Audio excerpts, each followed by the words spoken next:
Berapa lama Anda bermain gawai dalam sehari? Kemajuan teknologi membuat gawai saat ini menjadi barang yang tak bisa dipisahkan. Kemudahan dalam bekerja dan juga mencari informasi menjadi salah satu alasannya. Namun tahukah Anda, di balik kecanggihannya bermain gawai terlalu lama justru dapat berakibat buruk bagi kesehatan, terlebih bagi kesehatan mata Anda. Lantas, berapa lama waktu ideal menggunakan gawai dan apa saja dampak yang ditimbulkan jika menggunakan gawai terlalu lama? Selama pandemi, penggunaan gawai semakin meningkat karena hampir semua aktivitas dilakukan melalui media gawai. Nah, bagaimana kaitan antara menggunakan gawai dengan kesehatan mata? Saya akan membahasnya bersama Dr. Helda Puspitasari, spesialis mata.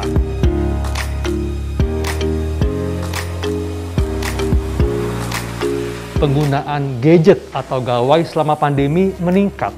Dan pasti. Tentunya ini membuat masyarakat pasti setiap saat menghabiskan waktu untuk menatap layar gawainya, Dok. Bener banget. Nah, ini apa, Dok, dampaknya bagi mata? Tapi, Dok, sebelumnya nih, masyarakat perlu tahu, Dok, sebetulnya susunan mata ini seperti apa? Karena mata ini kan kompleks, Dok, ya. Jadi kalau mata kita ini mata yang bulat, ini kita potong penampangnya.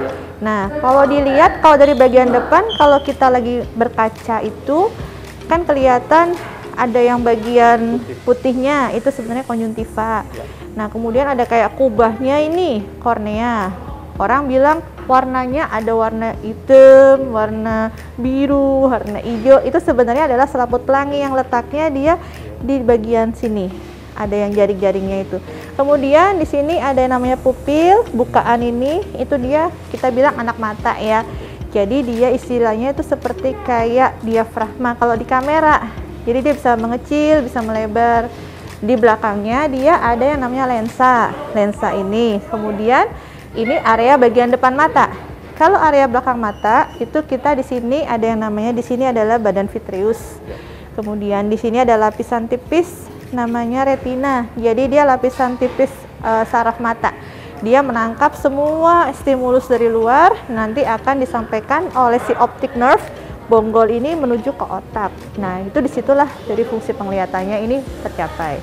Apa nih, Dok, yang terjadi ketika seseorang menatap layar gawai yang kan ketika menatap layar kan cenderung fokus ya. Jadi membuat orang nggak sadar malah berkurang mengedipnya. Jadi bener banget. Lebih jarang mengedip, Dok. Iya, nah, ini betul. Dampaknya apa? Kalau misalnya kayak kita istilahnya, oke, kita kerjaan harus ada deadline segala macam, terus mungkin sekolahan harus fokus, lupa ngedip, itu sudah pasti. Akhirnya apa? Matanya jadi dry eye.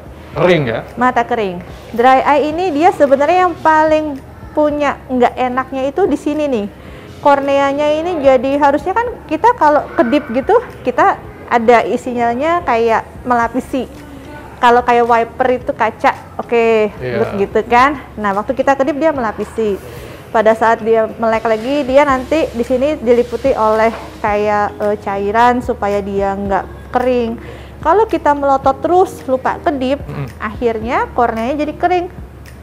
Akibatnya rasanya kayak matanya tuh rasa kayak panas, kayak rasanya kayak pedih, ada sesuatu benda asing gitu. Rasanya nih si kornea ini kayaknya gimana gitu.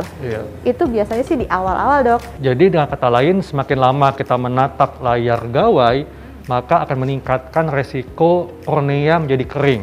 Betul. Nah, ini jangka panjangnya apa, Dok, akibatnya terhadap kornea? Kalau kornea kering, dia bisa muncul berbagai macam infeksi, bisa. Misalnya di sini dia harusnya kan dia moist ya, Dok ya. Terus dia kering nih. Akibatnya ada kayak kita bilangnya sedikit defek epitel, mungkin bisa aja. Jadi kayak luka-luka kecil. Terus mungkin iritasi normal aja juga bisa. Itu mungkin di area konjuntiva, itu juga bisa seperti itu. Tapi kalau itu lama-lama terjadi, misalnya dia berulang-berulang terus, akibatnya si kornea yang tadinya smooth bersih, bisa jadi ada kayak bekas-bekas luka, bekas-bekas radang. Kalau dia adanya di area sini, nggak apa-apa. Tapi kalau dia adanya di area sentral penglihatan, yang ngeganggu penglihatan. Kalau mata kering kan gejalanya dapat dirasakan ya, artinya perih, kemudian mungkin ada yang gatel juga. Nah, tapi kalau misalnya sudah terjadi dampak yang cukup serius, itu apa dok gejala paling awal yang mesti diketahui oleh masyarakat? Kalau ini sih biasanya kalau sudah terjadi sesuatu yang paling parah, merah pasti. Biasanya dok ya, di malam hari kan ketika orang mau tidur, itu masih suka buka-buka gawai lah. Paling tidak ngecek sosial media. Dan terkadang ini malah keterusan. Jadinya ya tadinya rencana tidur lebih awal, jadi lebih lama, lebih lambat. Nah, apa dampaknya ketika seseorang menatap layar gawai sambil tiduran dalam jangka waktu lama? Dan tanpa kita sadari, kalau di kamar tidur kan lebih temaram tuh cahaya kamarnya. Dan apakah ini akan berdampak loh ke mata kita? Jadi memang kan ada beberapa orang yang ya istilahnya dia menggunakan gadgetnya tuh semaunya aja gitu kan. Jadi mungkin masalah brightness-nya ini juga harus disesuaikan.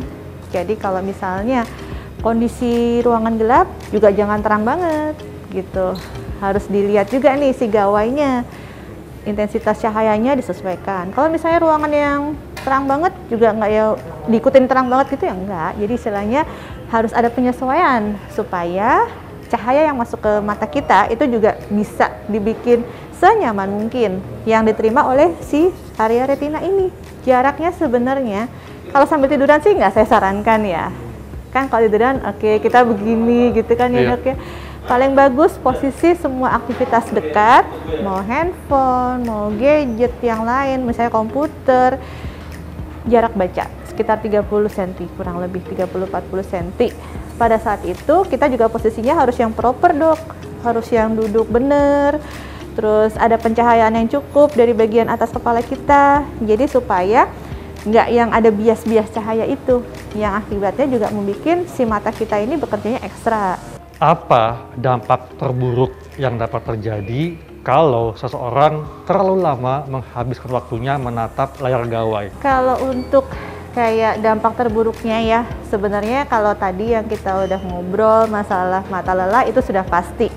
Pertama kali mata lelah itu bikin dari rasa tidak nyaman, matanya kering, sampai sakit kepala, mual muntah karena mata lelah pun bisa dok. Itu terus kemudian kalaupun misalnya ada kayak radang-radang tadi itu yang diakibatkan oleh si dry eye itu bisa juga. Kemudian untuk yang kacamata, kalau kacamata itu sendiri pada orang yang memang sudah punya riwayat kacamata dengan penggunaan, jadi kan kalau kita pakai gawai itu kan kita near vision ya. Jadi kalau penglihatan dekat itu kita akan punya refleks melihat dekat mata ini. Dia akan ke tengah, kedua anak matanya, kemudian dia lensa ini akan mencembung, otot siliarnya akan kontraksi. Jadi istilahnya kalau olahragawan itu kan ototnya jadi, ini kalau mata, ya. Mata kan jadi agak lebih memanjang nih. Jadi kalau dia minus, makin minus biasanya seperti itu. Gitu. Kalau yang usia tua ya mungkin kalau dia lelah makin nggak nyaman dok tetap. Intinya kalau mata lelah tuh semua aktivitas untuk kita lihat itu jadi nggak enak. Dari yang sebenarnya nggak ada masalah jadi bermasalah gitu. Terus kalau untuk katarak, glaukoma, kalau dari si gawai bikin langsung ke katarak dan glaukoma tidak.